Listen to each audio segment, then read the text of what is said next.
For once, the ogre's only 2 minutes late. Can you believe it? Well, it was for my convenience. I do have some things going on.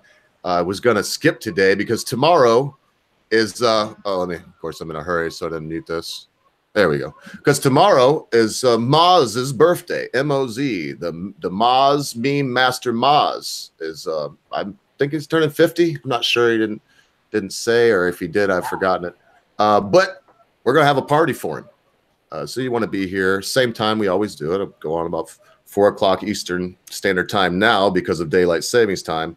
And it will be the normal time, 9 o'clock Greenwich Mean Time. I don't know if y'all know it, but here we have a lot of, oh man, you know, zero. I mean, Illinois, they don't, or wait, Indiana doesn't do Daylight Savings Time.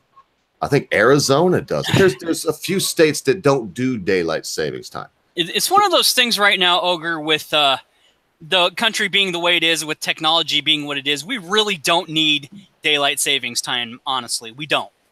It's an outdated concept that basically, unless we were get blasted back to the 1800s in technology, which would be at roughly the beginning of the industrial era, then we would need it because we wouldn't be having electricity for the most part. So it is something we can really avoid. And, you know, those states, a few of them are backwards anyway, but I personally can't stand it myself. Well, and here's the argument is it saves electricity. So you're right. It was, and the Benjamin Franklin thought of it, in case anybody wonders. And the idea was it would save candles because you shift the time to be better adjusted for the daylight savings time. It's that simple. So I agree in one way. I agree that what it's doing right now is it saves a few $1 billion a year in electricity. But it's your electricity. You can do what you want with it. And they're going to burn the fossil fuels any fucking way. So don't give me that argument either. You know, yeah, I would say if people manage their own electricity and energy well enough, they really wouldn't have to worry about daylight savings times, but they don't. So it's a hit or miss topic. I can't argue for or against it. I personally think it's a pain in the ass, but because when I wake up at 5 o'clock every morning Central Time in Iowa, because the sun's in my face, not because I'm worrying about a light coming on or an alarm clock. That's how I like to wake up too. Unfortunately, I usually have to beat the sun. And, you know, we got some other things. Well, and the whole point of that, why did I bring that up? Is because, remember, England, all my English friends, set your clocks back to Sunday. I believe forward to Sunday. I believe it's spring forward. And that's been just throwing me off for the last 2 weeks. We did it. It's changed. They've changed the time. All I'm going to say, Zero, is needed or not, it's a pain in my ass. And God have mercy on you if you live in a place like Michigan City, Indiana, where they have the line goes through the town.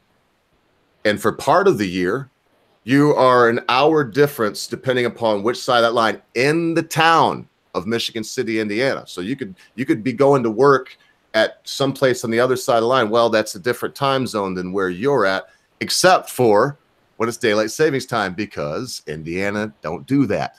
So part of the time it doesn't matter. They are on the same time as Michigan for part of the year. It's so weird. It's very weird. I learned all that from driving truck, but you know, for me, it was like you drive truck, you're still going from the East Coast to the West Coast. I tried to explain to an idiot, folks. I'm gonna tell you a little short story.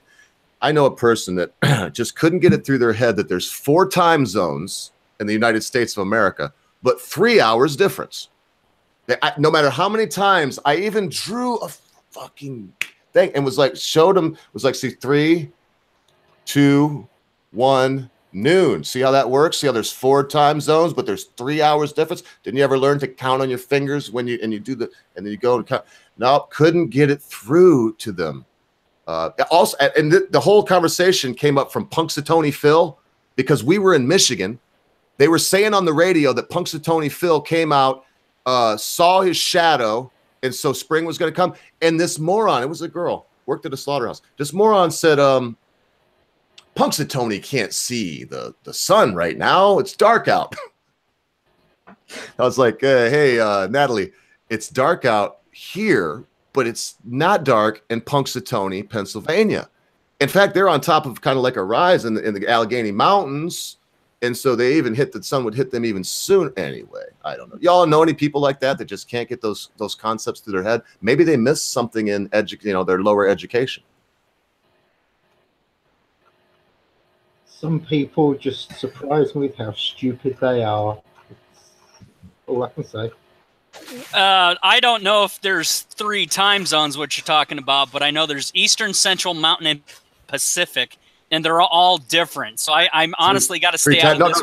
No. Get it right. There's 4 time zones, but there's only 3 hours difference between the East and the West Coast. Oh yeah, that's true. There's 4 time zones. Yes, there's 4 time zones, but there's only 3 hours difference. Yeah, which is weird because it's if you're on New York time, the Eastern, and it's 6 p.m., and you're in California, it's literally technically only 3 p.m. And it's all you got to do is draw out 4 quadrants. Yeah, and then 3, 2, 1 noon, and it's easy to get the concept that even though there's 4, there's only 3 hours difference. Because I mean, when we learn to subtract, we always go 5 minus 4, so 5, 4, 3, 2, 1. Right? We've all done that. That's what I think is missing when someone doesn't grasp that concept. They weren't there in primary school where you got that concept where it's 5 minus 4, so you go 5, 4, 3, 2, 1. And here's the funny part. That's just for the mainland of the United States. If you count Alaska and Hawaii time, 2 other time zones there. But again, they're heading towards the east, which would be Japan and all that, where how we think of it is where sun rises the east, sets in the west kind of thing. Yes. So it's one of those funny little things. In the mainland of America, we literally have the 4 time zones, but yes, there was only a 3-hour difference between New York and California, and it's just mental. And it's like, you know what, just ditch daylight savings times and all that crap. We have enough problems. Yes. And we're going to get into the meat of it. I see some of my good friends out there, Matt Barkley, Mad Dodge, and look, Memes of Destruction even showed up. Good to have you out there, Memes. I just, I did write that little song this morning.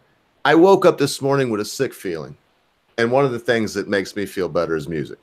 So before I did anything, before I took a bath, when I finally got in the bath, I smelled like a $3 whore, man. I swear. I sat out here stinking and sweating like a monkey, just concentrating and getting the chords and just, figuring out what would go where and getting it all down in the thing. And, and getting lost in that process. And because the music is a funny thing. I mean, anyone could tease or make fun, but if you've never been involved in the creative process, you may not understand what I'm about to say. But in that process, weeping and thinking about, what is freedom to some people? What would it mean to let it go? How do people just snatch freedom from someone when they wouldn't want that done to them? Not the sheriff, not Nicola Sturgeon, not any of them. They wouldn't want that done to them. So, I mean, this has been on my mind. It's been on my heart. And as I said to you, Quinn, earlier, the main reason why is because I personally know Count Dankula. We video shit back and forth to each other that I can't really talk about on air. It's all legal, I swear. But we just to have fun. And he's one of those guys that 2 years I've known him, and people I've known have come and gone. Most of them have gone because they got way too big for their pantaloons, They just, and that's cool. And maybe I'm reading into that, who knows? But that's how I see it in a lot of cases, that they just got too big, or I wasn't important anymore, didn't fit in. But he's never been like that to me, or that I know of anyone. Look at Gary Memes. If you ever watch any of his videos, this guy, I love you, Gary. No offense. I'm going to be very gentle. But as I said to Jensen, you can see that Dank is a friend to the friendless. He really is. And again, Memes, I know you got friends, mate. I'm just saying, he would be a friend to the friendless. He would say, hey, well, you're a little bit weird, you're a little strange. That's okay. As long as you're a decent human being, come on, man, hang out. Pull up a chair, fire up a doobie. Let's have a joke. And that's what makes this. I mean, because let's face it, there's other things going on. There's a gentleman that just went to jail, I believe in Scotland, for saying, where's a truck of peace when you need one, in conjunction with a gay pride parade. It's hard not to laugh, because even if you're gay, if I was gay, I would still think that was funny. How do I know? Because I'm a Jew. My grandfather was in Bokenwald.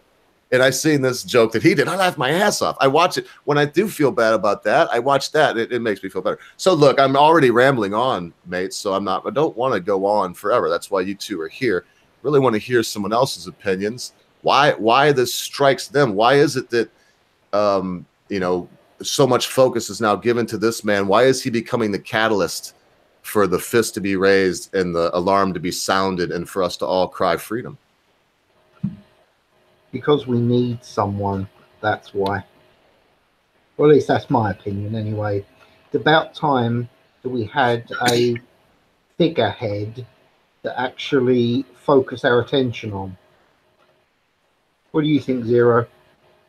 Yeah, here, I'll tell you what I think. I actually downloaded the video because right now YouTube has it in this has offensive material, blah blah blah. Fuck yeah, I know exactly how these guys roll. I know exactly how YouTube works, and sooner or later they're going to completely strip it and remove it altogether. And it doesn't matter that YouTube's drowning. It's not YouTube that's doing this. It's Google who owns YouTube.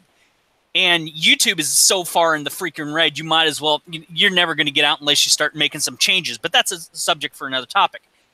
So I showed this to my parents who are in their late 70s, who are uber conservative. They're not baby boomers. They were the silent generation. So they were basically raised conservative. And I am a conservative by the traditional standard. And I thought this was freaking hilarious. I said, okay, this is like a dick and fart joke. You know, it's very immature, and I can see why he's doing it, just to, you know, poke and prod his girlfriend because it's her dog and all this other stuff. That's what couples do. They poke and prod and pick on each other, and that's exactly what my mom and dad said. I said, my mom basically said, you know, I wouldn't do this kind of joke, but if I were to, you know, take your dad's dog and try to do something to get him a rile out of him, and that's just how couples are. And so while she thought the material was stupid, and she referred to it as a dick and fart joke, I agree. It's not meant to be offensive. In fact, she was like, why are people getting bent out of shape over this? And I explained it to her.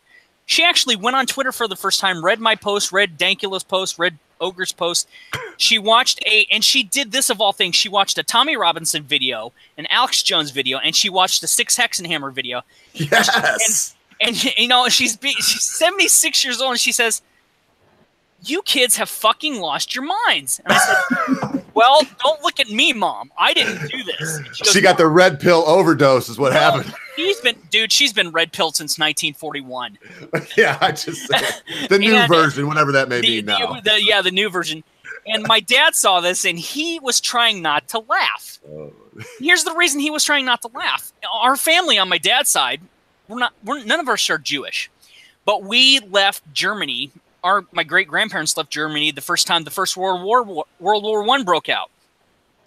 So we'd been Americans for four or five generations now, easily. And you know, and my mom's like, this is just akin to a dick and fart joke. And so considering that she knows who Doctor Who is, she goes, and she says, you know, John Cleese did this funnier.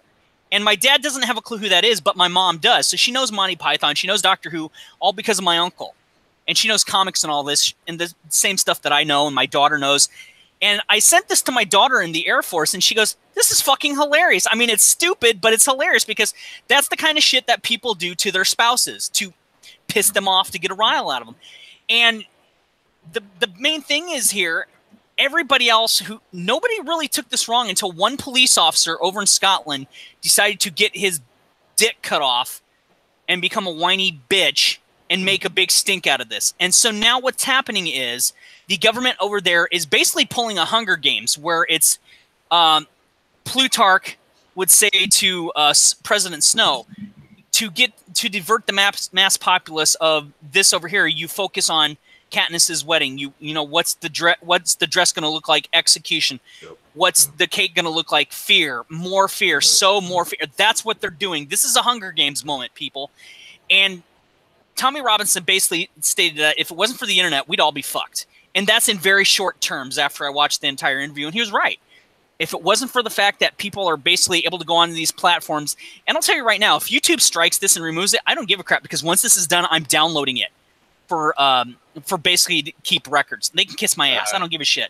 You can see we got a whopping 4 people. I'm not very good at getting the word out. This is my alternate channel because my other one got taken down because I had the audacity to play the clip from Bill Maher where the two you know, autistic screeching children from, you know, were there. Eerie. And the one guy was like, the one kid, Zero, I think you've seen the clip. The one kid, honest to God, looked at the camera and said, you know what? We forgive you, everybody that's come before us for fucking the world up. And he was very clear. I mean, you could see by the context, he meant, you know, George Washington, Thomas Jefferson. Yeah. So let's stay on topic here. So let me finish out here. Yeah, sorry. So let me finish out here. So basically what it is, holy shit. Somebody's going to, if motherfuckers over in England, you are, and you know, I was talking to Tigerson about this, and I had to remove the post because I realized that I didn't structure my sentence very well. That the 1960s, liberal Americans, you all went over to England and fucked things up. That's a baby boomer's fault. Nice job, by the way, dickweeds. And so now England, the United Kingdom, has been poisoned by the liberalism of the 1960s Americans, baby boomers, to an extreme extent. And when they chose to enter the European Union, this is when they decided to give up their freedoms. People are talking about, well, this is, you know, this is against, you know, this. No, when you surrender yourself to a place like the EU, and when America does something like the United Nations, and thank Christ we got Haley, what's her name, and they're telling the United Nations to fuck off. It's basically, you've already surrendered your freedoms to an extent. So when somebody tells you you can't do something, and you say, oh, okay, just up and out of the blue, you've completely given yourself over and surrendered your freedoms. So basically what Dankula is doing now, basically what Tommy Robinson is doing now, what everybody else is doing right now is basically saying, no, we don't give up our freedoms. The fact that they've convicted him guilty of something that, because they've got a dildo up their ass, and fuck them, they want to come over to Iowa and do something about it. Come hunt me down, bitches. You ain't got nothing. You can't bring me to England or Scotland and extradite me, bitch. So fuck off. So long story short, they've got dildos up their butts. They don't like it. And the fact that they've convicted the judge now has set a worldwide dangerous precedent of what not to do. And people are going to say, oh yeah, it was the right thing. That judge needs to be removed. That judge needs to be removed from council. There's one problem with that. There is no judge. Well, whoever passed that verdict. A sheriff. It's I don't the give ridiculous a thing, Zero. That is the ridiculous thing. He is the one. Everything else you said was absolutely correct. He set a precedent, and the guy's not even a proper judge. Exactly. He needs to be removed. So if people can contribute to help get an appeal, which the $50,000 USD appeal is a fucking joke. That's basically them stealing money from Dankula and whoever donates. But this has set a dangerous precedent, and I would say it's a Hunger Games type precedent of, we now control what you can and can't say just because we found one man guilty of a joke that we didn't find humorous because we're humorless dickweeds. I'm going to say this now and for all time. Everybody in England, everybody in Scotland, and the United Kingdom needs to revolt against their elected officials because you are being overrun. You are being systematically destroyed by a government and basically everybody over there that's your elected officials, because they are now bowing down to a specific religious ideology, and they are humorless dicks. Yes, and it's 420, everybody. Yes, and that's not a call to action. He means all that in a way to stand up, you know, write your letters. Of course, Zero Cool's not saying to go and shoot anyone or fight anyone with your fists. It means fight them with your mind. And I know that's speaking for you, Zero. If I'm wrong, you can reiterate. We're not going to make a call to action here. I am making a call to action. You guys over there in England need to pull a Patrick McGowan. The prisoner, the prisoner. You are not numbers. You are free men and women, and you need to act like it. Okay, all right. That's my piece. I don't condone a call to action, but that's cool. I mean, and it's not in our country, so I don't think you can have any legal ramifications surrounding that. Well, they couldn't do anything to me anyway. Well, I mean, a call to action that's where because all this talk, here's the talk, folks. This is what he's accused of. And reasonable people come and discuss things. They reason together. Even unreasonable people can do that sometimes. I'm proof of that. So look, what will we have in this situation? We're talking about hate speech. Okay, there's no such thing. We already have definitions for speech that is unacceptable in this country, where we have our First Amendment is freedom of speech, freedom of religion, freedom of expression, symbolic speech. For those of you that haven't been too heavy into political science, I was a little bit when I first went to school. And that's been years ago, so I'm going by old memories. But if you remember, we were taught that symbolic speech, because you had Flint versus the state, and then the state versus Larry Flint, I should say. And he wore a shirt in there that said, "Fuck this court." He put out an article in Hustler magazine. He made up the name of a vodka, and I don't remember the made up name, so I'll make up a name now. He was like, "Moondog vodka is so good that after drinking a liter, Jerry Falwell drug his grandmother into the outhouse and butt fucked her. Drink Moondog vodka." And they were saying, "Oh, you can't do that. You can't do it." It's symbolic speech, satire. That's the most protected thing. They said, yes, you can do that. Unless, and Mr. Falwell, you can sue him for defamation right now if you can produce one witness that says they thought it was possible that you drug your grandmother to the outhouse and butt fucked her. Mr. Falwell was like, "That's preposterous. No one would believe that." And they said, "Yes, Mr. Falwell. Now go home and don't be butthurt." And that's the situation we're in now. We have, I'm glad you're here, Voice. I would like, I don't want to pile this up. Binary Surfer, if you have any inside wisdom on this, I wouldn't mind you coming in and giving us a piece if you have it. And if you do, just press 1. Because I wonder why would a government want to exert this kind of pressure on its citizens? Why would they want to remove this thing that, unless I'm bloody lost my mind, I thought you fucking people invented satire. I've seen satires like 200 years old. No kidding. Early 1800s. This guy like a King George, I think. And he's so fat. And he's like got wheels he's holding with his hands. And he's got wheels strapped to his back. And he's got some like other fat cats riding him and whipping him. And they put that out in the paper. The Magna Carta, bitches. 1250. So when was that? 12 something. So anyway, look, but I'm obviously getting riled up. So Voice, I'm glad you're here. Why would someone, I didn't see a 1 from Binary, so that's cool. If you don't have it, that's fine. Thank you, Binary. Why would they want to exert this? Why would they want to throw him in prison? And even if not, why would they torture him for 2 years and then convict him of something that will ensure no one will ever hire the man to do more than wipe fucking windows at a car wash? They're doing it because of political reasons and ideological reasons. I mean, as I said in my video, for years, the left-wing lies and propaganda of identity politics, the cancer that it is, has broken into our colleges, our primary schools, our high schools. It's in our police forces, it's in our companies, and now it's in the courts. They are trying to silence all of us who come out against this bullshit. I mean, I live over here and I can't believe that someone was actually convicted of a meme. I mean, it is mind-boggling how anybody, especially, I mean, judges are meant to be well-educated, highly trained in the profession of law, and yet somehow this fucking retard doesn't understand a meme. It's it's one of those things that you can't.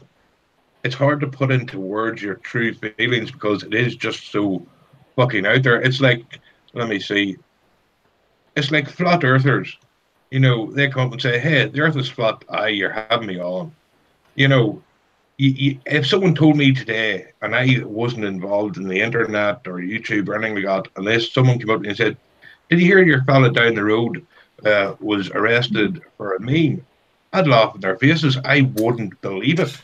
Sure. I mean, it's just got to, I don't know, lad. How could you believe it? This is one of the most profound tweets that I've seen in the last couple days here. Let's see who tweeted that out. Oh, it says Voice of One. It's grooming gangs, murder. Sorry, but we don't have time or money here at the Police Scotland. I mean, what? I'm sorry, mate, but I got to do it. I know there's only 6 people watching, but I got to tell you, what fucking balls. What fucking balls. So he says right here, grooming gangs, murder. Sorry, but we don't have time or the money here at Police Scotland. For those things, we're going to spend our time and money on random people being offended on Twitter. And then he wrote hashtag do your jobs. I don't know if they'll see this. I don't know if someone will go and be dispatched to the Voice's house. I don't know if he'll be having a quiet meal tonight or possibly a snifter of brandy and maybe unwinding and thinking of what's becoming of his country. And they kick his fucking door. I have no idea. Neither do you, mate. You know it. And so I loved when I saw that. And brother, I always respected you, but that just jumped you up at least a peg and made me think, you know what? Manhood is not dead. And there are still men in Scotland. Okay, one thing I want to clear up. I'm not fucking Scottish. Oh, sorry. I had to throw that in. I just kissed your ass. What do you want from me? I had to do it. No, I know. I should have got some Guinness tonight. I just wasn't sure that you'd be able to be on. And look, and again, I've got this extra person on. Zero, don't hold back. I know that you just had a little speak and then some. But if anything sparks you off, just feel free to jump in any time. That goes for you too, Jensen Quinn. In fact, Jensen, I mean, what do you know, every time I hear you speak, with all due respect, I kind of imagine like some really posh kid that went to a private school his whole life, went on to university, got some kind of doctorate in skullduggery. And so, what, I mean, coming from your culture background, what is it? What do you think about this whole mess? Should people be able to just randomly offend whoever the hell they want, or should there be a law to stop that from happening? Right, that's actually a difficult one because both answers are perfectly correct. You should be able to say whatever you want, but in all fairness, deliberately pissing people off isn't right. But then again, when it's meant in a joke, for God's sake, people, stop being idiots. It was a freaking joke. What's next? I mean, are they actually going to go after people like people have been saying, John Cleese or Roy Chubby Brown? That poor bastard, dead meat. If this continues the way it's going, it is going to get ridiculous. And I really, really hope that people actually have the balls to stand up and say no. I do too, but I'm going to pick at you a little bit. So you were saying that, and I'm not going to say if I agree or disagree yet. I want to hear you out first. So you were saying that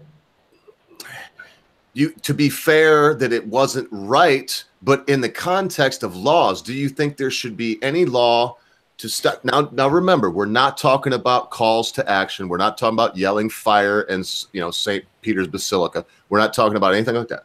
We're talking about somebody coming up to you in the street and getting right in your face and going, I don't like the way you look, mate. You fucking blackguard. And like cussing you. So should there be a law against something like that? I'm going to be very specific, Quinn. No violence, not trying to stop somebody's way, not standing in front of them and keeping their face in front of them, but even maybe possibly walking beside them and without abridging their conveyance, their movement. Enlighten me. What should happen there? Should there be a law? And if so, lay it on me, man. Well, first of all, we have intimidation laws, and any form of getting in someone's way could be taken as intimidation. But once you get onto the internet, that's when things change. I think the problem is you're looking at laws that cover everything. You really want to start thinking more about laws that connect to the internet and laws that connect to standard society. Because after all, the internet is used throughout the fucking world. So unless you can find a way of controlling the laws of the entire planet, again, we go back to my robot overlords taking over. But until we get that, you're going to have to create a set of laws that the rest of the world are willing to work on. Good luck with that. What our government did was wrong. They've taken it too far.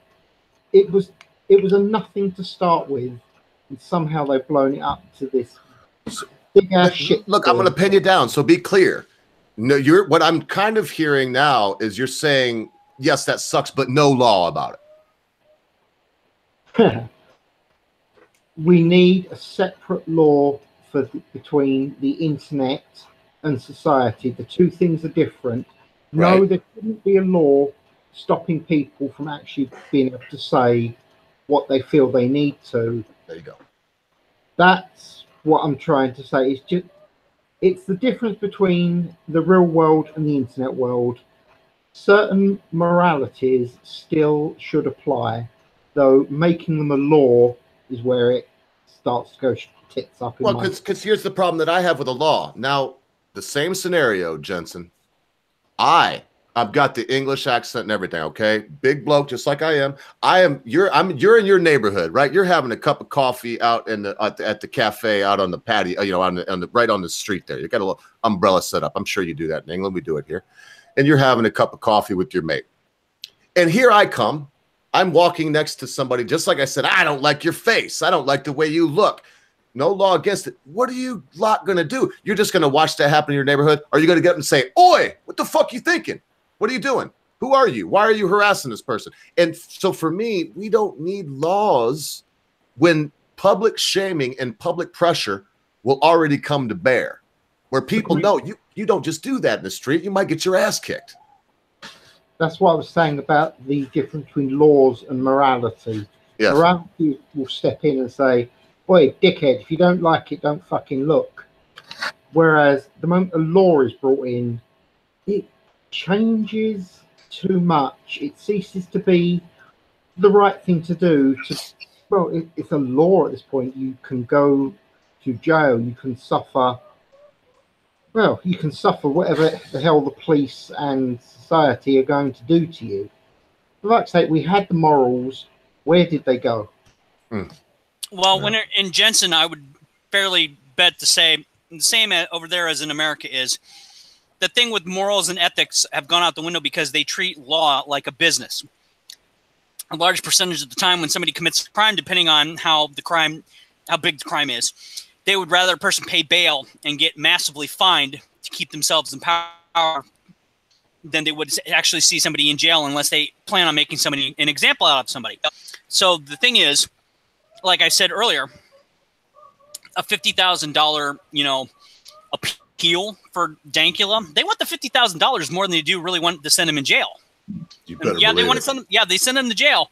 Sure, that makes a little bit of an example, but they'd rather have that $50,000, and they know that's what they want because legalese is always more about business than it is opposed to ethics and morals. There is one other small problem with this law, assuming they actually bring it in as a law of the land. We don't actually have the room in our jails. They're already quite literally overflowing. What are they going to do? Build more jails? Nope. So where are they going to store them?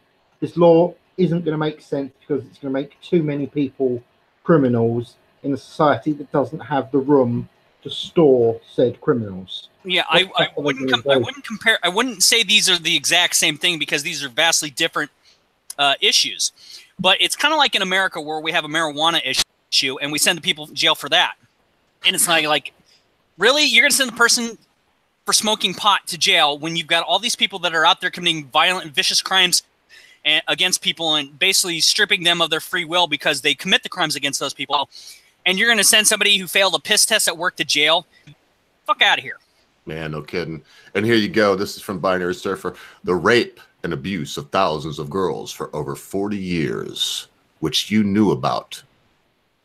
A fucking joke. Bow! I mean, it's like, oh, man. I completely agree with They this. don't fucking hot fuzz on that shit. I mean, what do you expect from a government that has basically said, oh, well, we don't allow our police officers to carry guns? Yeah, okay. No. And look, Maz, we haven't forgot about you. I mentioned it. It's good to see you out there. But yeah, tomorrow will be Maz's birthday party. Maz the meme master. I think you said you turned 50. I did say that before, but then I realized I didn't know if I had the day right or the year right or how old you are, whatever. Maybe turning 25. I have no idea. We don't really care. We're going to use it as an excuse to get our tipple on. So join us for that tipple tomorrow at 4 o'clock. Eastern Standard Time, 9 o'clock Greenwich Mean Time, 3 o'clock Central Standard Time, and 1 East, West Coast. I mean, see, look, we were talking about time zones earlier. See, go ahead, voice, before I just make a babbling fool of myself.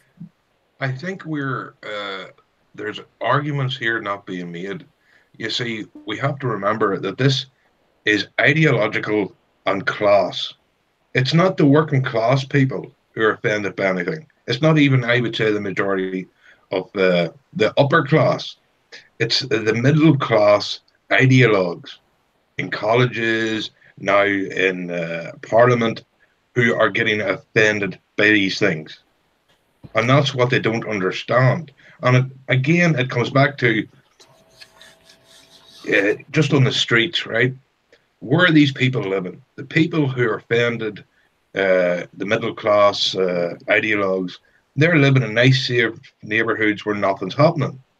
Again, it's like exactly like in Hollywood. You have all those people coming out and shouting, "Oh, let more immigrants in, let more immigrants in." I guarantee you none of them live within a 1,000-mile radius of an immigrant. You know, so they're detached.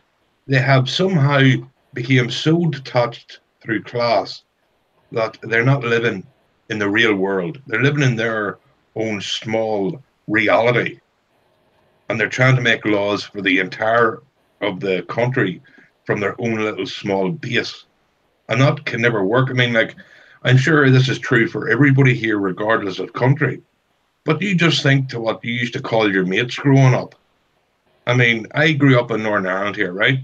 And I had a lot of Protestant and Catholic friends. Now, they used to call me an orange bastard, and I used to call them a Fenian cunt. You know, it was banter. We didn't mean anything bad. But just think if me and a mate were having that conversation outside a university today. How long do you think it would be before some fucking middle-class twat came over and started complaining that they were offended? You know, you can't, and it's going to have long-term serious effects if it's not beaten now. Because if we're so weak and pathetic that this generation of middle-class ideologues can't even stand jokes or people who disagree with them, what's it going to be like 20 years from now? You know, it's no wonder that our country is getting filled to the brim with illegal immigrants, with immigrants coming over here just to flinch off our welfare system, is because we have become spineless. I mean, there was a poll out today, right? Or I think it was a couple of days ago. Putin won his election with 70% of the vote. And you have all the left-wing media shouting, this was a sham election, sham election. No, he is a strong president for his country. He looks after his people. He's doing his fucking job, unlike all the leaders of the other countries. That's why they fucking love him. Yep, and I agree. The only way we can get away from this United Kingdom bullshit and back to Great Britain is by having a strong fucking leader with a spine who will stand up to all this fucking nonsense. Yeah, because what are they going to say? They're setting it up because of the populist president that we have here. They're setting it up so that in 2020, when he wins again, they can say, well, of course, the Russians just put him in there. Yeah. Again. And it's all, oh, man, God. Go ahead, Zero. I've had a lot to say. Well, yeah, no. It's just, I'm just going to bounce off from what Voice said. Okay, one, Voice, I want to let you know I'm a Protestant, and I love you, you orange bastard. Well, I'm an atheist now, so it doesn't matter. Two, it's basically the metaphor of the House of Cards is in play here. What do you think happens when you remove one card from the bottom too many? The whole thing falls down. This is something that they think they know that this is a possibility, and they're either deluded thinking they can avoid it, or they think it's not going to affect them. But if they're the top card, they still fall down. They're choosing to ignore this, thinking we can do whatever we want. We can make whatever laws we want. We can say whatever we want while everybody else can't, which this has happened before. Why do you think we had the French Revolution and the revolution against all the kings in the past of England prior to the formation of the United States of America? Because people got too much power and the bottom cards were pulled, the whole thing toppled. This is what's going to happen. And they're going to consistently take everything that's going bad for them and try to put on everything else And Dankula is just another card in this house, I'm sorry to say. He's a pawn. He's being used.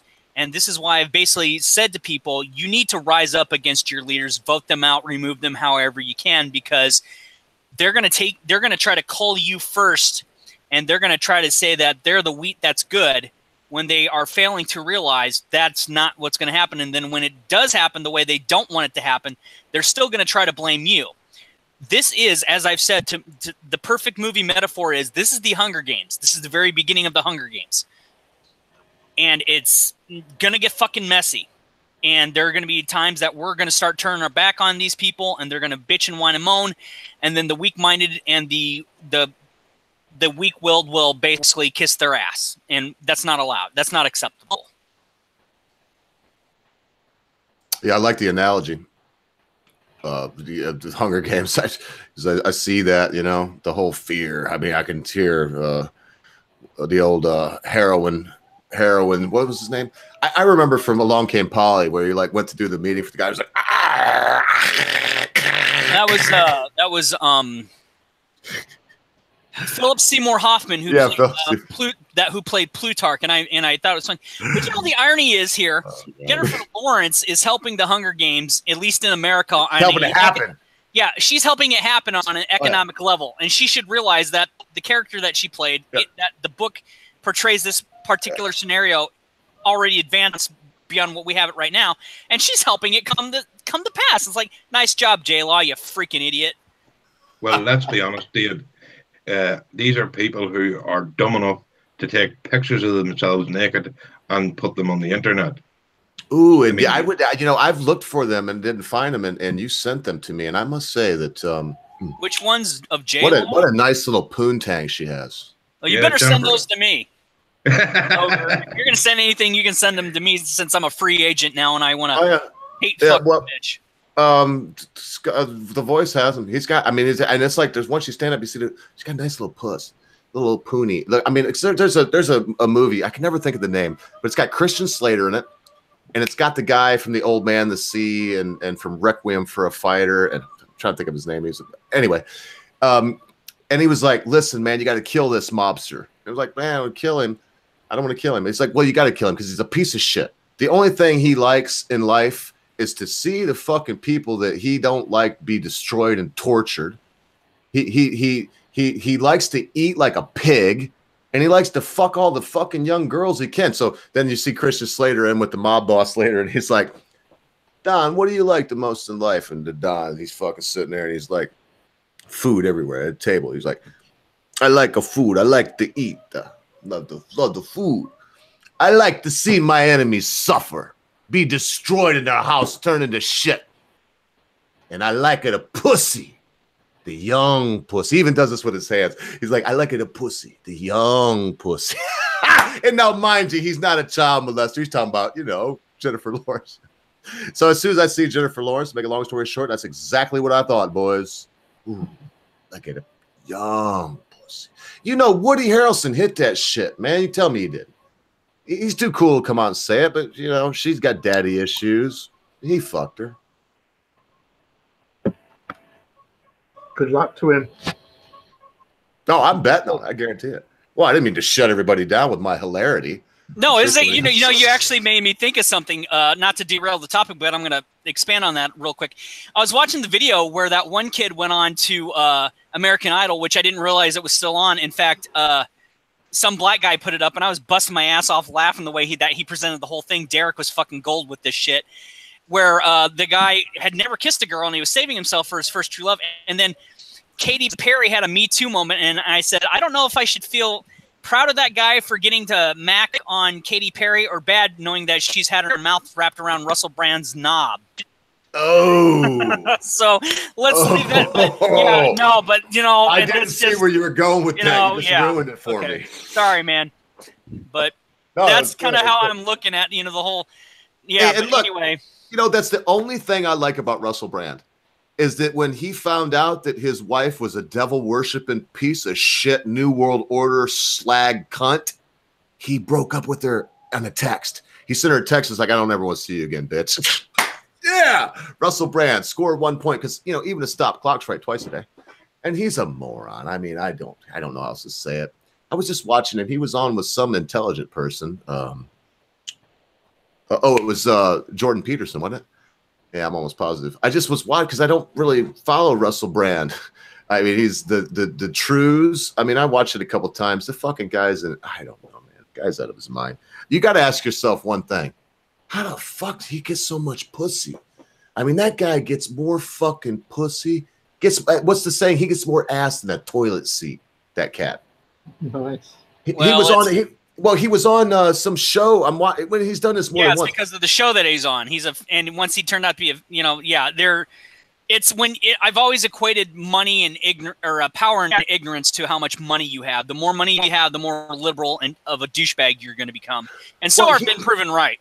Well, the dude was on the news, right? He went to the news. He was on. I kept trying to think of it was CNN. He was on the news. They had him on. They had Russell Brand on in the morning, right? So he sits down. There's a chick across the thing. He starts.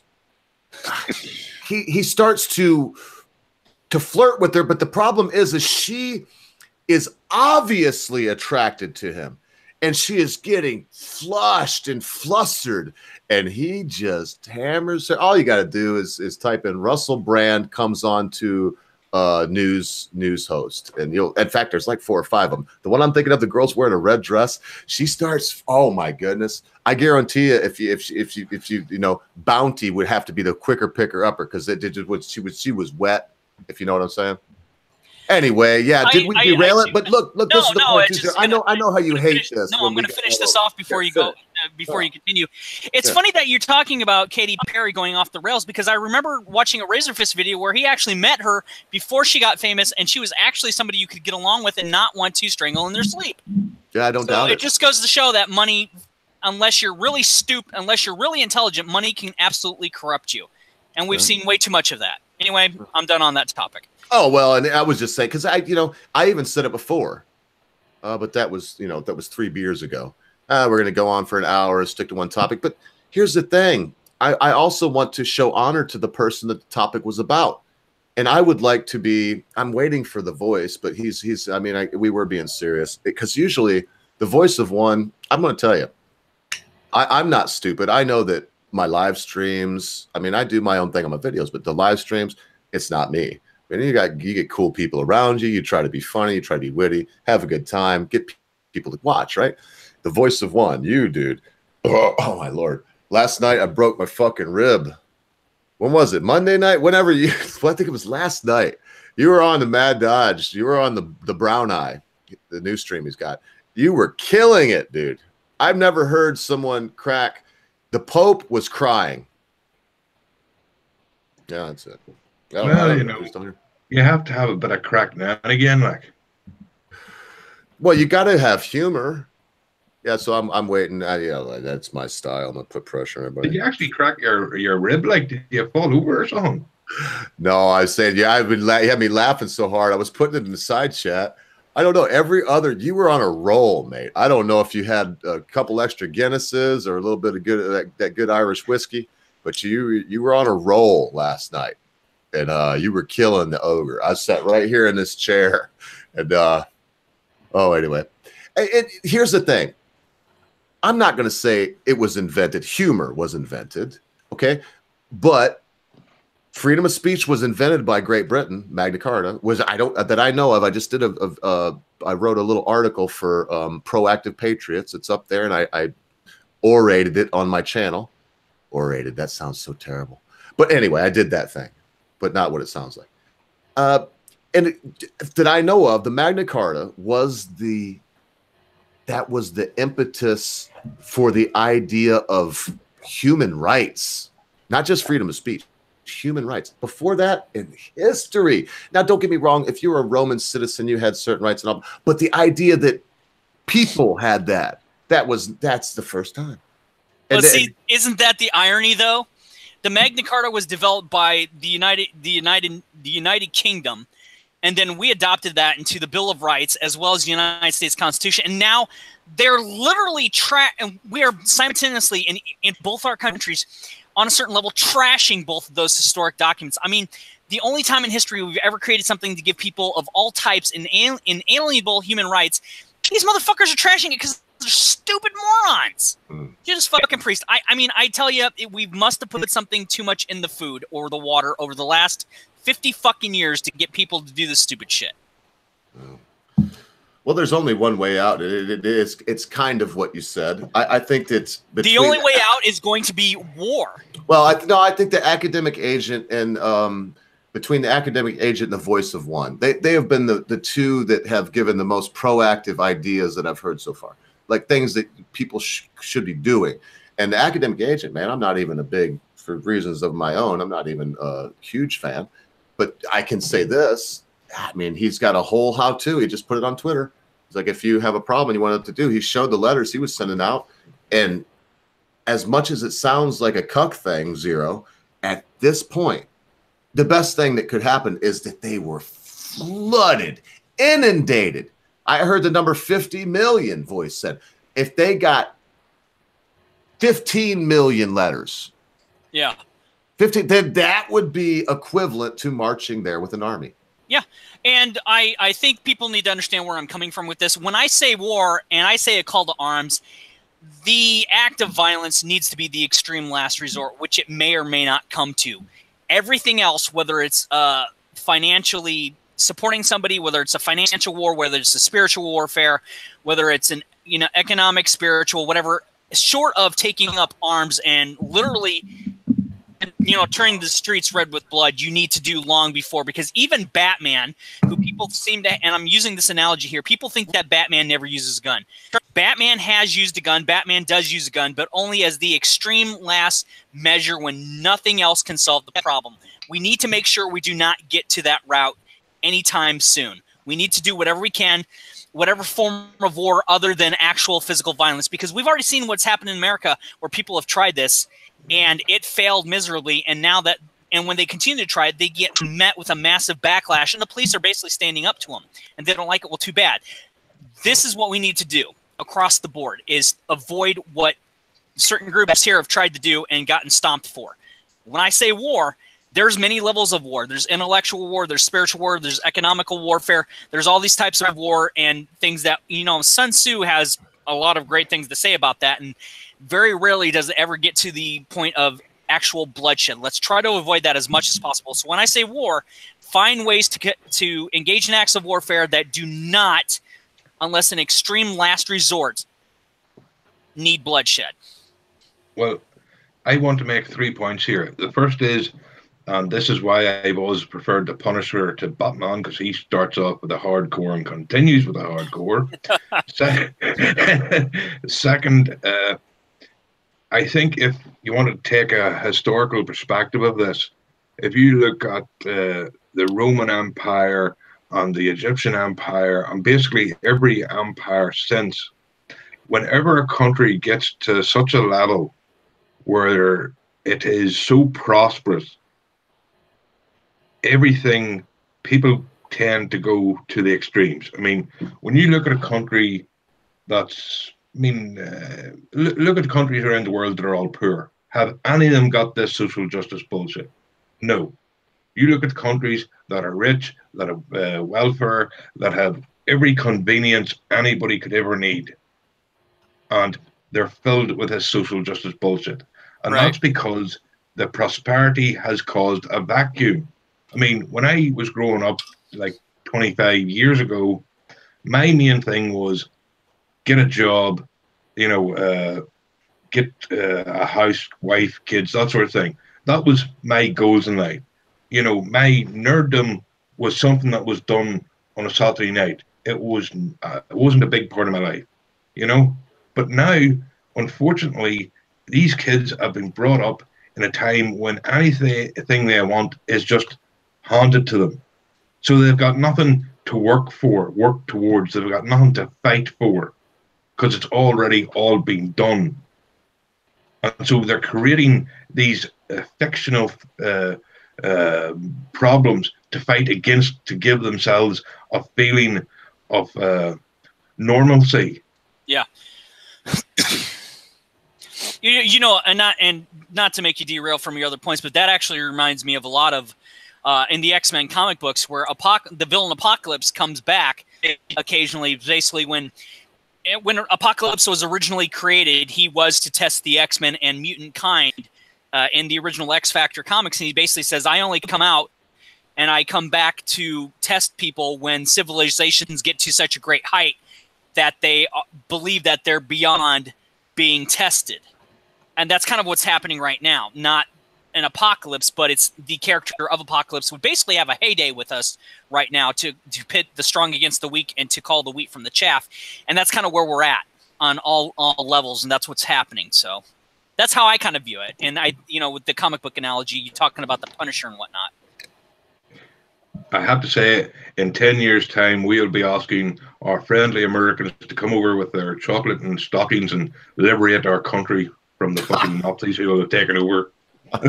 Oh, jeez, fucking No, I hope not. I'm afraid that it's the internal thing that's happening right now, man. Oh my goodness. We can look and we can see what Hitler was doing. And when I say Hitler, I mean, there was a lot of brilliant people around him.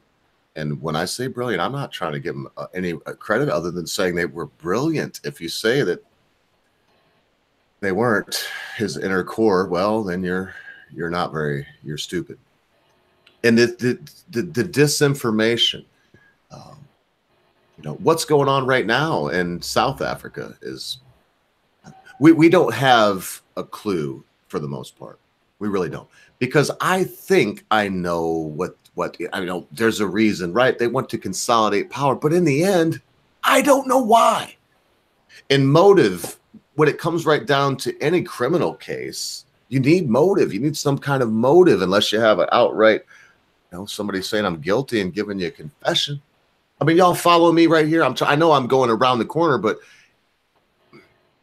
what they want to do is consolidate power.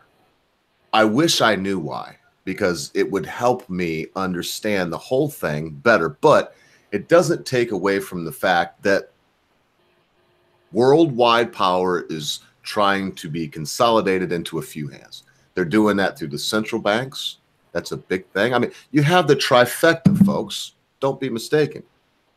You have the City of London, the financial capital of the world. I don't care what anybody tells you. Not London either. Pay attention. The City of London, that 1 square mile, got dragons on the gates, where the money comes from. You have the religious epicenter, Rome. Gates everywhere on Vatican City. They have their own post office. The beast sits high on his throne and tries to tell rulers and everybody else what to do, but has gates. I mean, that was the biggest hypocritical thing. I don't want to go off on a big, long tangent with that. So they're the religious epicenter. And you have the military epicenter. You have the Pentagon, Washington, D.C. You have these three powers converging. I still want to know why. I still would like to know, does it really boil down to, because you went into comic books zero, so fuck you. I'll go into some mythos of my own. Does it really boil down to Lucifer? I mean, these people say they're Luciferians. They do. They say that they follow the light bearer. And the Christians have had it wrong. And it's when it comes down to it, I don't really care. If it was a bunch of Christians wanting to destroy the world, I wouldn't dig them. It doesn't matter to me who it is.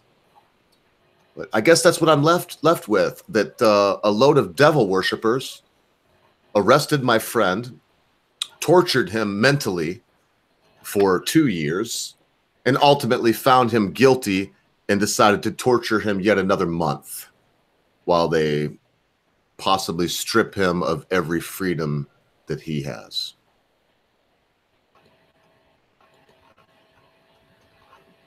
Dum, dum, dum. Yeah, I'll only stay quiet for so long, boys. All right. I really don't have much to say to follow that. Well. Tough act to follow sometimes, I know it. Not really. I just think that the analogies are already correct. And it's one of the things that when people consolidate too much power, what happens is it falls through, and we all know this. They're going to continually try to step on the little people. The little people are going to start, it's if you've ever seen Army of Darkness, where Bruce Campbell gets the three little Ash Williams trying to kick his ass. Yeah. That's goody pretty little much two shoes. Goody little two shoes. Yep. and they stick the thing up in his foot, and he goes, ah! Well, that's exactly we're going to be the little tiny Ash Williams sticking the big Ash Williams in his foot, and it's going to hurt everybody. Better believe it. So, man.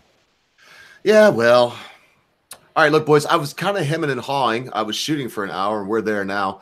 I thought that maybe Prankster Locke would join us. Why? Because it's important. This guy is a satirist. He makes prank calls. You know, he'll call people, pretends to be an old lady that sounds like she smokes 5 packs of cigarettes a day. Oh, funny stuff. That's all I can say. I love his channel. I look forward to his videos. Not all of them are super great to me, but there's always that gem every third or fourth one that makes me laugh so hard I cry. And so I not only recommend you check him out, but I'd probably give him about 15 more minutes, because you all know what I'm going to do as it feels like it's winding up. I am going to want everyone to give their final word. I don't know if that's why you sons of bitches are being so quiet on me, but I did give you all some dead air there. So I guess if I have to, I'll give you all one chance without prodding, and then I'll go to prodding, starting with probably Lord Quinn. Anybody got something to say about this? Anything, too? And we've been on this topic. I mean, if you got something else that ties in or anything, go ahead, boys. Well, I'm going to assume that when Zero was talking about war, he was talking about an ideological stroke intellectual war, not a physical war. Am I right? Yeah, that's pretty much every form of warfare that you can use to avoid the actual bloodshed, because when all else fails, the one thing that's left is the one thing that's the nastiest, and we need to do what we can to avoid the nastiest. It could quite easily be said the moment you actually have to get to violence, you've already failed in your original mission. So you're right. We need to actually get people thinking about what's going on.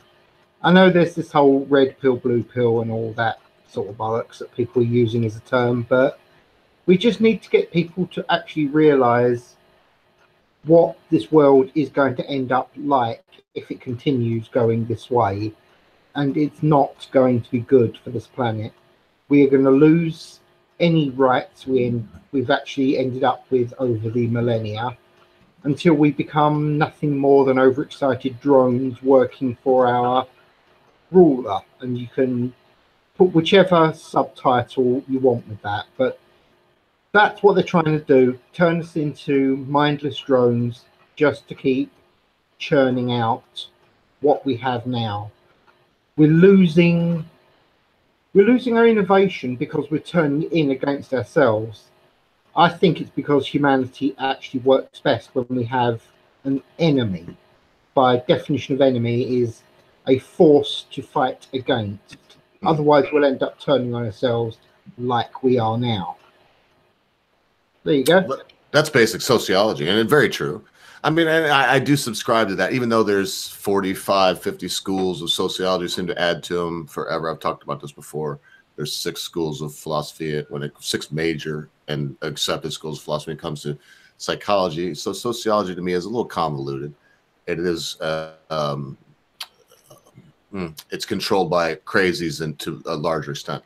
But yes, I mean, if let's face it, if we all lived in a house right now, all of us, the 5 of us here, what are the 4 of us here? I was thinking of Prankster Locke, but he's not here to pester like I can pester you lot now. Well, eventually, there's going to rise to the top a leader. Wouldn't matter even if it was by a little or a lot. Doesn't matter. Someone will rise. There will be some kind of middle, and usually conspiracy between those 2 middle, and there will be some kind of tail end. There'd be no way to know until we all lived in a house together, but that is how it would shake out in a year's time for sure, and it really doesn't take that long. Society seems to need a boogeyman.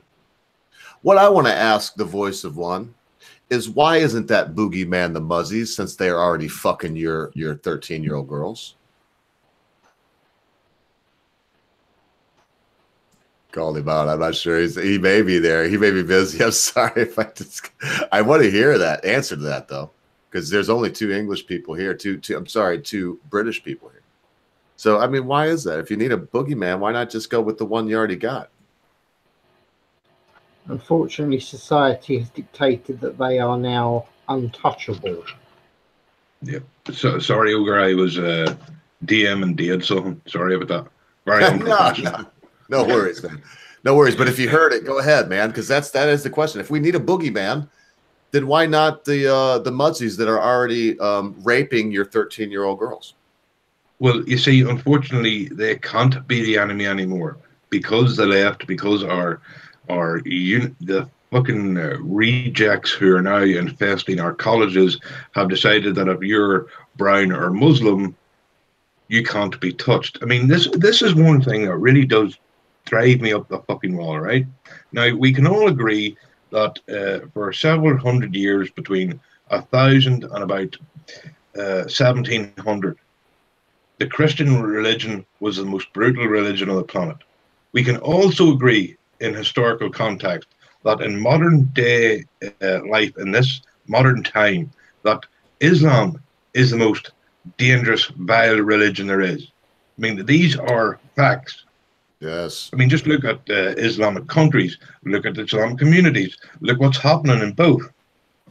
We know this, and I don't know how these supposedly millennial, middle class, university students who are supposed to be at least some way educated to get into university in the first place, but who are studying in university, can't see the reality of what's going on. I mean, I can guarantee you this. I mean, we saw it with what did you call that varsity team in America? The ones who were called up for raping, and it turned out it was false. Oh, the lacrosse. Yes, that lacrosse team. Yeah, I'm trying to. I'm on the spot, so I don't remember. Duke's lacrosse. Duke lacrosse. Yes. Duke. Yeah. Yes. Now, you think if you come over here now, if all these rape gangs were white men, I guarantee you it would be front page news for months if they were white who were doing this. But again, they'd be in prison for 35 years too. Yeah, this is the lie of one of the many lies of identity politics, of social quote unquote justice. It's this lie that somehow, because someone has brown skin, because someone follows this religion, they can do no wrong. I mean, that's why everything these fuckers do is actually regressive instead of progressive. I mean, we had finished with the whole race thing in the late 80s, right? The race thing was almost, apart from a few incidents like Rodney King, the race thing was dealt with. The race thing was dealt with, right? It was dealt with. Yeah. And now, what are they doing? Now everything's about race again. Everything's about sex again. Everything's about accepting things that are not real, like these non-binary bullshit and all that kind of crap. You know, and it's just infuriating that the younger generation and even the members of my generation and members of the generation before me that are pushing this shit can't fucking see it. Now, I know you will have the politicians, the special interest groups who are all benefiting from these lies and propaganda. We can accept that they're going to push it. And then you have different groups of followers. But the biggest portion of the followers of these things will be people who actually believe the bullshit. And that is actually a little frightening, that so many people can see what's going on with factual evidence and just say, no, that's not true because I feel it's not. You know, I mean, like, it just makes you want to go to the top of a hill. And no, it makes you want to do a bombing run on the housing of Parliament. You know, maybe fucking, what do you call your fella? What do you call him? Shit. He tried to blow up the Houses of Parliament. Fuck. Guy Fawkes. But I tell you what, between you and Zero Cool, you may end up having it done. But like, I'm just thinking, maybe, and I agree with Dad here that yes. Ooh, pirates. Yes. I agree with Dad here. Violence should be the last answer. But if we're going to have balance, it has to be something big. It has to be a sign. It has to be a message that won't be forgotten when it's done. You know, some random idiot going out and starting to kill innocent Muslims, that's not going to solve anything. We need to be tackling the actual problem, which is the mainstream media, is politicians, is special interest groups, you know. So I don't know. I think this is going to get worse before it gets better. Probably true. Probably true. Yeah, sorry about that. Just blasted that up. I was Captain Colepile requested a song the other night, but I won't lie, I was so bloody drunk I couldn't play it. I tried to. I was watching it today. I got my guitar out, and I would submit that I am the kind of guy that even when I'm so bloody drunk that I can hardly walk, it's hard to tell if I'm just sitting here talking to you. It didn't appear that I was, but I was that trashed. I got my guitar and I tried to belt it out several times. But, well, I mean, maybe 3 or 4. And I just gave up. I gave up and shut the stream down. I didn't even say bye. It's like, click. And for anyone that wonders, I turned the lights off, shut my computer down, stumbled into bed, and slept like a lord. Nice. Oh, good lord. So, well, I've waited all I can really for Prankster Locke to show up. I'm sure he would. He's got a girlfriend now, and as a young man, I mean, we've all been young men. You never know. You never know. And never underestimate the power of the poon. Not that I'm sure he's not getting laid. He's too young for that. I'm sure you're not getting laid. Dumbass. Yeah, you're delusional. You know that. Well, and if you are, I don't even want to go into it right now. If you are, I hope you're smart enough to whatever. Put the thing on the deal and pull out also. Don't just depend on what you call it, because it could just fall apart. I don't know what else to say. I feel weird. I like Prankster Locke. I don't like to think that my 15-year-old friend is out there fucking his girlfriend, regardless of what anyone may think. When you get to 18, 19, 20, yeah, go out there, fuck your brains out. College years. But geez, oh, Pete's, man, when kid, you know, I know. And I was young too. Like I said, I mean, it's easy to say that now. Of course, when you're young, it's pretty much what you think about. And when you get older, I think you and I have different opinions about what we thought about at his age, because I wasn't worried about girls. I was out to destroy everything that I could. I was not interested in sex. I was interested in destruction and violence. What is it about you Midwestern kids that you just Devil's Night, you just go tear shit up, like break people's kids? What is it about that? Well, it is we do have he who hides behind the rose over here, you know. I know, it's weird. I'm originally from Louisville and spent my summers there. So I would go back and forth from the time I was 6 and forward. We'd go back and forth from Louisville, Kentucky to Flint, Michigan. And I tell you what, man, you know, no one in Louisville knows what Devil's Night is. Everybody in Flint, I burned shit down, man. And none of my friends ever, even when I got older and go back or whatever, and we never would like, hey, let's get together and go bust old Lady Simple's house to hell. But boy, do they ever do that shit up here, man. Do they ever love to just go and tear people's shit up? I don't understand it. But you know, what is it? Angst? What is it? Strict boredom. I mean, I can't speak for everybody else, but I think the Footloose syndrome, and I'm talking the Kevin Bacon Footloose thing, movie here. I think the Footloose syndrome was in full effect in the 80s all the way about through the mid 90s until we actually really had internet. And when people started having internet, that's when everything changed, because it wasn't the fire and brimstone of the church, whether it's Catholics or Protestants or whatever. It was the fact that we really were bored kids. I mean, you know, but again, we're also probably the last generation that could go out inside and play from 10 in the morning till 10 at night without getting abducted for the most part. So it was just... Man, kids got abducted when I was young. My parents just kicked us the fuck out anyway. The whole stranger danger started to ruin it, but that was, what, 1972? I was born in 74. No, I said our generation was one of the probably the last generation. We were just told to go. By the 90s... Go play outside. In the 90s, it was still, you know, okay, but man, by the late 90s, it was over, man. You didn't see kids just out fucking around in the park anymore. Why? That's so pretty much horrible. it. That's so horrible. What oh God. Why, Zero? Why would anyone want to steal that kind of socializing away from kids? Because they're bored little shitheads. That's why. Well, yeah, but we're off. You We're gotta off. I don't want to don't be wrong. You already answered the question about why do kids tear stuff up, and I get it. That makes sense. Boredom. So now I'm back to why would someone? I mean, it seems like there's an engineering happen. So you said in the Midwest there's already a problem. There's already a trouble, and it's boredom. So why would someone then also want to further with the socialization of these kids?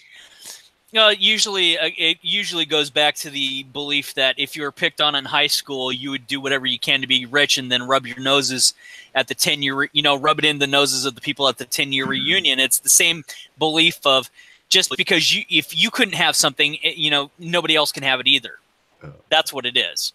So, apparently all these people that basically like the PMRC and the ESRB and all these people that do the stuff that are in positions of power, they're the ones that were getting picked on in school. And this is their revenge. It's kind of like, oh, I couldn't do stuff in high school. Now your kids can't do it either. I'm going to screw you over by getting your kids to be, mentally nullified and controlled. It's like, thanks, dicks. Oh, yeah. All right, boys. Well, I'm glad I just saw a meme. So before we do our last words, this was about Dankula to start with. Memes, I don't know. You've been listening for a while. If you got something to say before we get into our final words, sprout it out, man. I just saw that you were around, and Ara would have sent you the link. I'm always, brother. What's going on, fellas? Just worried about this whole Dankula thing and wondering if our fucking freedom's gonna just come to an end. You know what kind of jackass I am, dude. I'd be the fucking first one they'd frog march out. I mean, I'd be fucking gone. I just cussed out a little girl. You were there when I cussed out some little innocent girl, right? Like call her all kinds of cunts and whores and bitches and shit. What would that get me? 15 years to life? Well, no, something like that. But I had an interesting revelation yesterday while popping around on ye old discords. I spoke with a gentleman from the Netherlands, and he asked me a question, which usually I'll kind of try to have some witty or snarky thing I could say, but it literally stumped me and I had to pause. He asked me, why do you guys have so many commercials for lawyers in the States? And I was like, because there always are. And he's like, we don't have that in Europe. And I paused and I started thinking about it. And I'm like, there's been no time in my childhood growing up that I have not seen commercials for attorneys. And then I hearkened back to a conversation I actually had the day before with the old man who practiced as an attorney for 50 years. And he made a comment that kind of like brought everything together. He said, you know what, law, it was good back in the day, but he's like, at least back in the day, I knew all the players. He's like, at this point, he's like, there's so many folks out there, you can't keep track. So that was the same thing I heard from literally a guy that worked as a flooring contractor. He's like, well, it isn't as good as the early 2000s. There's not as much work. And I'm like, okay, there's an economy there, but I'm thinking for attorneys, I'm like, okay, there's more attorneys, so there's less work. But if there's less work, how do you make a living? Well, rather than basically going against somebody horrifically caused trauma to this person, you would sue that person. But now it's going to the point today where if you have so many attorneys, you literally need to go find work. So you're going to end up having the quote unquote ambulance chases. You're going to have all these law infomercials for your free, no obligation, legal analysis and everything, because they're basically looking for cases where they can bring them. And it harkens back to like back in the day, like, okay, if you only have so many lawyers, you're going to sue somebody if somebody really wrong. At this point, you're just dangling the carrot in front of folks. So they're like, you know what? I'll look at this. Maybe I really won't sue. And if the person says, we have a good case, you just kind of go along with it. So I heard that and like, it blew my mind. I didn't know what to think because that's all I've ever seen. I'm like, that's a very valid point. Yeah, and never trust a lawyer that says, I will take this case for you and you don't have to pay me unless you win some money. If you're not paying your lawyer, if you haven't given your lawyer some money, He's a scam artist. He's a shyster. I'm sorry to say that too. I mean, a real lawyer is not going to go to work for you without a retainer. I don't give a fuck if it's $150. I mean, they could be that low too. Could be something, but they're going to have some time because they bill is what they're doing. It's all about billing when you're a lawyer. So they're going to bill you for a couple hours time. And so if they cut you a real severe break, a couple hours, because I mean, that's it for a lawyer. My lawyer gets $1,000 an hour. So if they cut you a real severe break, they might say, well, we'll bill them for 2 hours, charge them $75 an hour, and we'll take the loss on our taxes for the kindness we showed them. And lawyers do that. It's not pro bono, but it's, you know, they're doing kindness. So I'm not, anyway, there you go. Because I'm thinking of Bogan, Munns, and we got, look, I don't know. Holy shit, they're all lawyers. And I was about ready to say some. They're all Jewish last names, and we know, brother, your dad's a Jewish lawyer. We don't want to fuck with them. Oh no. But the interesting thing is, like, I do believe when I go back to, like, most folks are good people. There are plenty of great attorneys out there. Like, I'll give you a real quick example, and I'll let you guys wrap up. But my dad back in the day, he told me he worked a lot of family law and stuff. So, like, kind of like some arbitration and stuff there, kind of figuring out what's fair. And he proposed a settlement for a gentleman based upon his divorce. Seemed to be a very reasonable settlement. The attorneys on the other side kind of played on this gal's emotions, his ex-wife, and said, no, you can get more, get more. So needless to say, 3 years later, they eventually come to an agreement.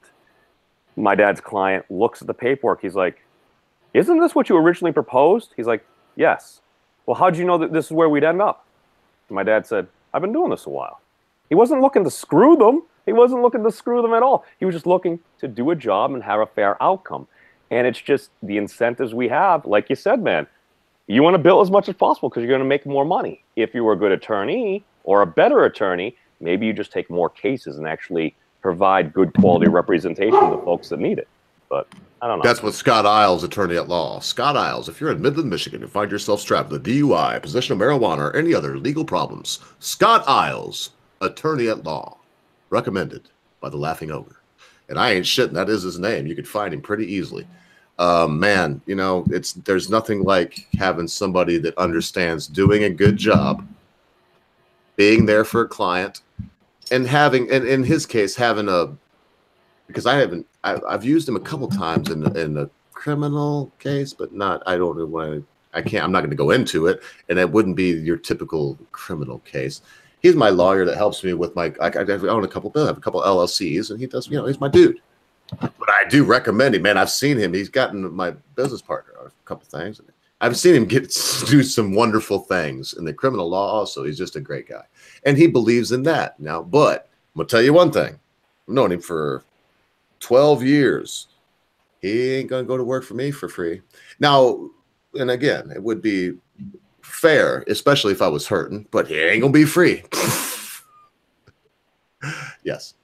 The graduate of CMU also, where the kid just shot his mom and dad, but they didn't make a big deal of it because it was with a gun. And it was a domestic spat, so it wasn't like something you could make grist out of. Or this thing that just happened in Maryland where you had to be 21 to get a pistol, and the kid used a Glock, 9mm Glock, and went in there and was shot by the officer that was there and was armed. You know, where are the kids where are the victims of this? Where's the town hall meeting? Where are the autistic morons coming out? Was that horrible enough?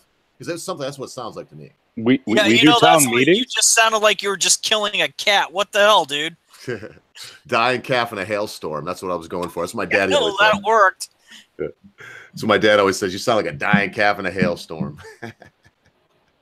I was going to say town meetings. I'm like, what the heck are those? I'm like, I thought 3 people went to those nowadays. I thought we just get onto Twitter and complain. Well, unless you put CNN, Commie News Network, on the front of it, then you get like shitloads of morons with different colored lights on their faces, and they're out there and they're the milling ruck with these mindless expressions that go, yay! They're basically a human laugh track set out there to be sycophantic sheep. They're appeasing the wolves that will consume them as soon as there is no other food. You've been watching a lot of Mark Dice, haven't you?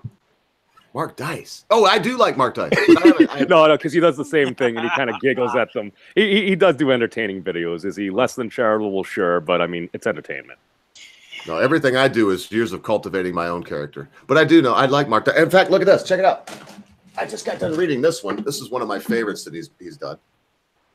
How is it? But The Big Brother, The Orwellian Nightmare Come True is a fucking excellent book. And I can't turn to a fucking page. I don't have to look. Look at the footnotes. I can't turn to a page. They call him a hack. Footnotes on both. Look, both pages. You cannot turn to a page in this book. What year did he write that book? People don't use citation anymore. Oh, good Lord. You kidding me? This was, well, I think you're mocking a little bit, but. That was the biggest pain in the ass. Like going This is 2011. Sources. It's 2011. And the one that he just put out, the true story of very fake news, I'm going to get that. I've got all of his books. I've got all my, I tell you one thing. I'm not a huge, with all due respect, Mark, you're a prick. You never promoted me, so fuck you. I'm not a huge fan of his videos. The man on the streets, I love, where he's trying to give away. He like lets people choose between a bar of chocolate and a 10-ounce fucking bar of silver. I love those ones and other ones that he does like that. But when he just does the little short thing, I don't know what it is. Maybe it's like you said, Memes. Maybe he's too much like me and I hate him for it. I don't know. I just don't dig it. I don't like his videos. I watch high impact flicks. They're my favorite. No, but it's a very interesting thing. And the thing that gets me is a lot of the stuff coming from like CNN and a lot of these big like media firms and stuff like that. Like, isn't this what they wanted? Didn't they say they wanted more citizen journalists? I could have sworn I heard CNN back several years ago saying, send us your stories and stuff like that. We need more CNN, like independent journalists and stuff. And now you have folks doing independent journalism and they're like, well, that's bad. It's only bad if it disagrees with the spiel that they're coming out with. Otherwise, they're completely fine with independent journalists. Fair enough. I know it's a bit dark, but... Well, I mean, it may not be an untrue statement. It's because, I don't know, a wise man back in the day, he once said, we do these things not because they're easy, but because they are hard. And we don't seem to be wanting to do the hard things anymore. Agreed. Funny, I heard a porn star say the same thing. Well, that's synchronicity. Well, no one laughed off. Fuck a lot of years. Hey, it all comes full circle. I'll go with it.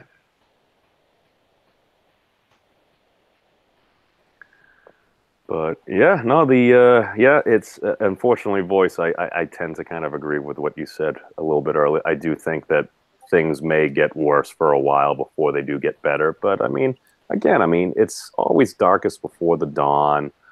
You just got to go with it, and we just got to, I don't know, treat people like human beings, even if they don't want to treat us like human beings. Whatever. Can only do what we can do. You always treat someone like a human being. It's hard. It's sometimes for me. I mean, and sometimes I think that I'm treating someone like a human being, and then in retrospect, I was doing my best at the moment. But if I put myself in their place, I wouldn't feel that way. But you know what? I rest assured in this knowledge, Memes and everyone else, that we're all human beings, and not a man, but mankind in its entirety. Mankind as a whole. Worldwide human being is such a beautiful thing. People kind. We're not bigots on this channel. Oh, fuck that. Everyone. Ogre kind. If people kind or whatever, if humanity comes down to looking bad, we should all gather around and, cover her nakedness. We want, humans are, that I know of, the most precious thing, at least in this solar system. Us lot. Us crazy, inquisitive, evil, destructive, selfish, ununderstanding, unlistening, and that's all of us, me and every one of you here. Not maybe all in the same degrees to every one of these things, but we're all human. we are the most precious thing in this solar system. We should all be, none of us should be thrown in a prison like Dank is. I hate some lefties, man. Some of these commies and such and Antifas, and I see them, but unless they're out there doing the moldy locks and trying to punch somebody and get scalps or whatever, no, just let them do their thing. It's coming down to nobody wants to let that happen. Look, I wasn't trying to crash the party. I got my shit together though, boys, and why don't we do this? I'm gonna do it this way. We're gonna start with I picked it out of my hat. We're gonna start with Memes of Destruction because it came last. We'll go to Voice of One. I've got to give it to Jensen Quinn then, and no disrespect, Quinn, I really appreciate it. I'm going by seniority at this point. And then Zero, and I'll wrap it up. Let's all keep it to 5 minutes, lads. That's a lot of time for everybody, and we've got that time. I want to thank everyone for coming, and no voice, not that way. And just thanks for being here. And thank you, Voice of One, Zero Cool. I'm looking forward to seeing the hat design. I will buy a couple, like I said, free. Thank you, everyone that has actually taken a little time in their life to consider my personal friend, my friend, and a good dude, Count Dankula, and Mark Meacham. It makes me feel weird to say that name, but stick up for him. Be there for him. All right, so boys, you know your order. Carry on. All right, then. So if there's one thing about humanity that seems consistent is that we are consistently the most inconsistent element in the universe as far as I've seen right now. And again, it goes back to, again, hey, we are almost similar, then we are different. Again, each with our own unique life perspective. The path that we've walked is each individually different, even if we are so close together. And again, I still have to harken back to my keystone everything is most folks are good people. No matter what the hell happens, we always see folks stepping up when the time comes. Maybe not on the Twitters and stuff like that, because we're putting up all our personas and everything. But when there's an earthquake, when there's a disaster, when there's a fire, to just see just a random person just run into a burning building, like, that don't make no sense, but we do it. But again, just because we're good folks don't mean we don't do stupid shit. We all fuck up every single day in multiple ways to varying degrees. But again, hey, the things, our interactions we have with people, again, we got to realize most folks act in their self-interest. I mean, just those are the carrots, the incentives that we have in place. So we just need to recognize and to fault somebody for doing their job. It is tough. It is tough, even if you completely disagree with what they're doing. So I just harken back to all that stuff, and just at this point right now, 2018, the year comedy died. Hashtag I am Count Dankula. Okay, well, I'd like to start by saying this is nothing new. Back in 400 BC, Socrates was convicted on 2 counts of hate speech, of speaking out against the gods. Same thing happened to Galileo. He was imprisoned for speaking out against the gods and many of the things that were happening at the time. And now Count Dankula has been imprisoned for wanting to be free, his speech to be free, like these other historical figures. This, it seems to happen again and again. And every time it happens, it gets defeated. It mightn't be defeated this month, this year, this decade. Freedom will come back, because in the history of this planet, never, ever has been a group of human beings ever been enslaved and stayed enslaved. We have always wanted our freedom. We will always want our freedom, and we will always fight and gain our freedom.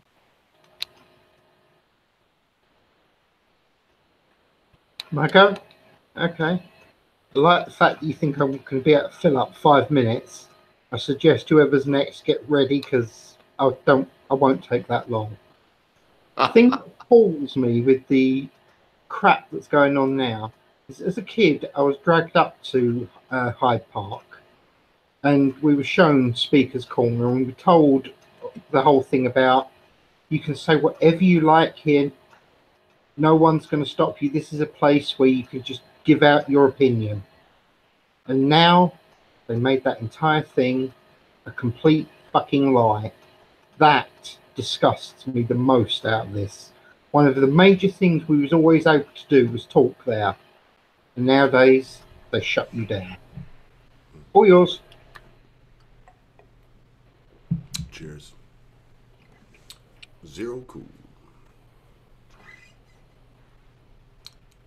Zero cool. Yeah, sorry, my computer was being fucking retarded.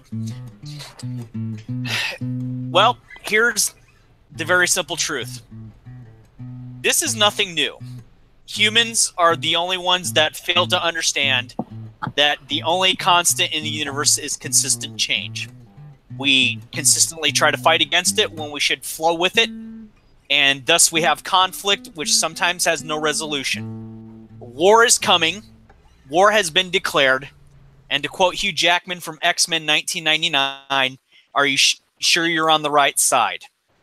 Because I'll tell you right now, all these people that are making all these comments on social media, you don't, unless you serve in the military, you don't know what it means to fight. You have lost your instinct to fight, to survive, to understand what it means to actually dig yourself up from the ground, to get back on your feet and learn anything from anything.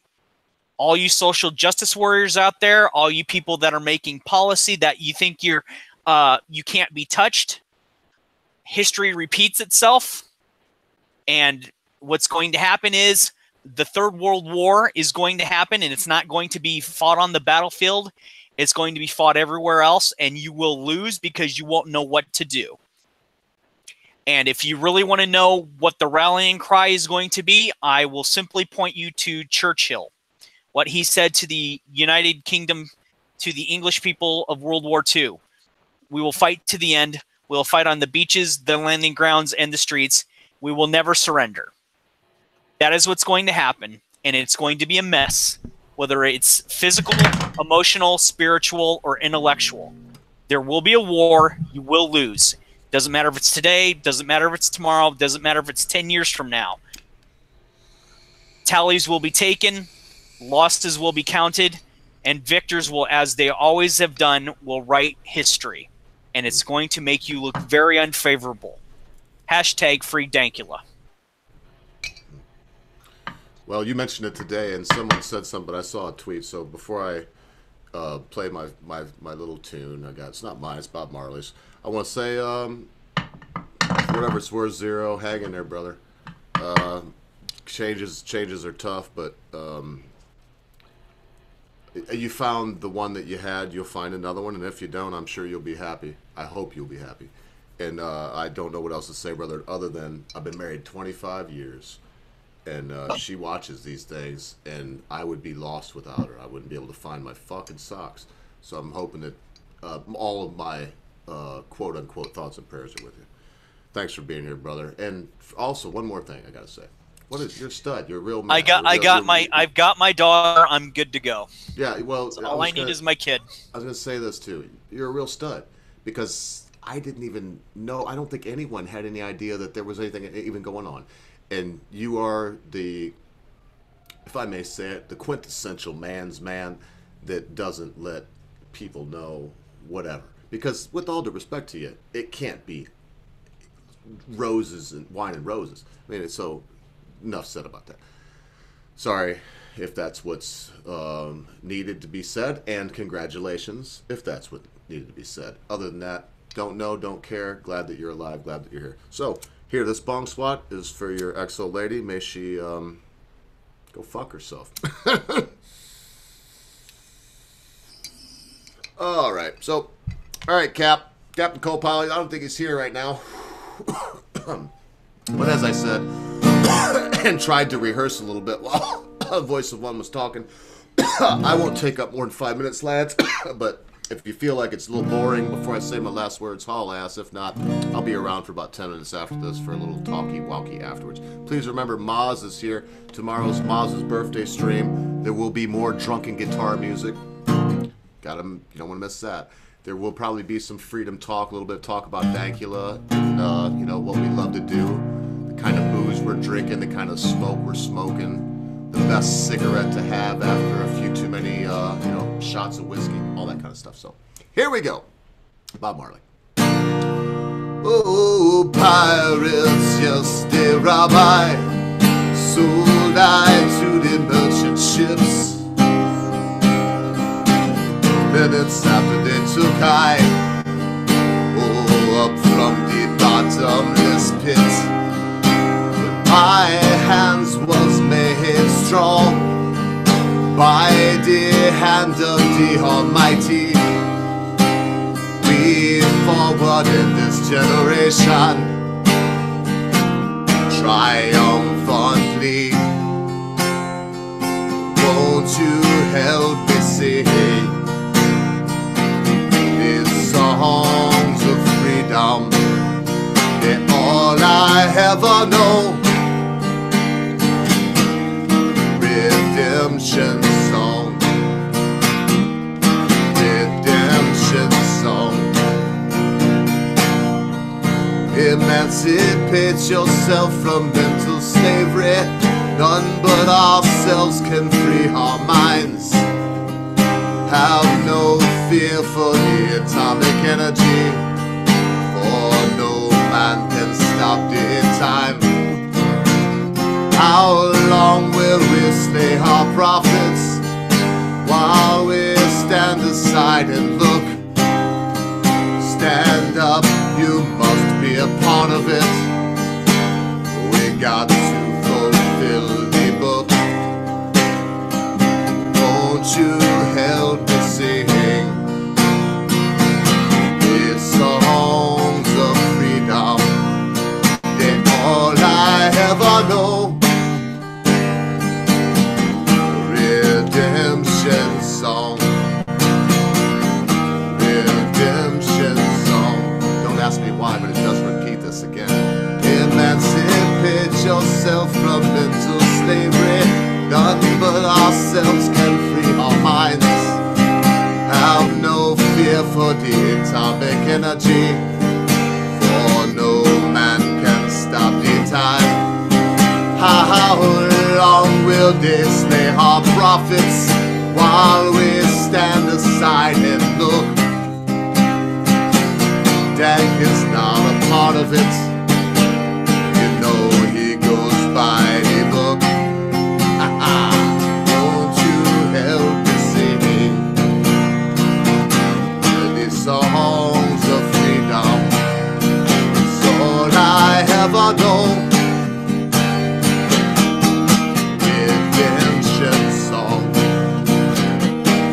redemption song. Yeah, thanks, Bob, for that one. I think that's a good tune. I mean, it's because of the message that comes with it. Hope I wasn't screaming at you then and hoping that you can hear me now. I'm going to switch this back over. I've got to do a few things. All right, Lily Dog. All right. Chill out. I've got to do a few things to make it sound so you can hear it and it doesn't sound just like autistic screeching in itself. And so I've got to change those things back. That's almost her someone's here voice, but I'm going to assume that no one is here. Because this is it for me, folks. We all need redemption. Me, I do, yes. Everyone does. None of us are alone in that. None of us are perfect. None of us are without flaws. So look. Lily Dog. Yeah, I think she's just going nuts. It's probably a hawk out there harassing the chickens. So remember, if the hawks are trying to harass your chickens, or in this case, if the monosyllabic hordes are descending on your island in Hannibal at Portus, then my suggestion to you is that you listen to what Zero Cool said earlier. Listen to what the voice said. Write letters. Do what you must. But in the end, free your brothers that are wrongly imprisoned. And with that, remember this. Be good to your friends. Be good to your family members. Be good to your loved ones. Be quick to say you're sorry. Be even quicker to accept an apology, especially when that thing your friend, your family member, your loved one has done seems to be so huge, you'll never be able to forget about it. Because constant viewers My beloved friends that hung in, unlike the pussy zero cool, at a time you think not. Your friends, your family members, your loved ones, your life, Count Dankula, and your right to be a cock-sucking asshole will depart from you.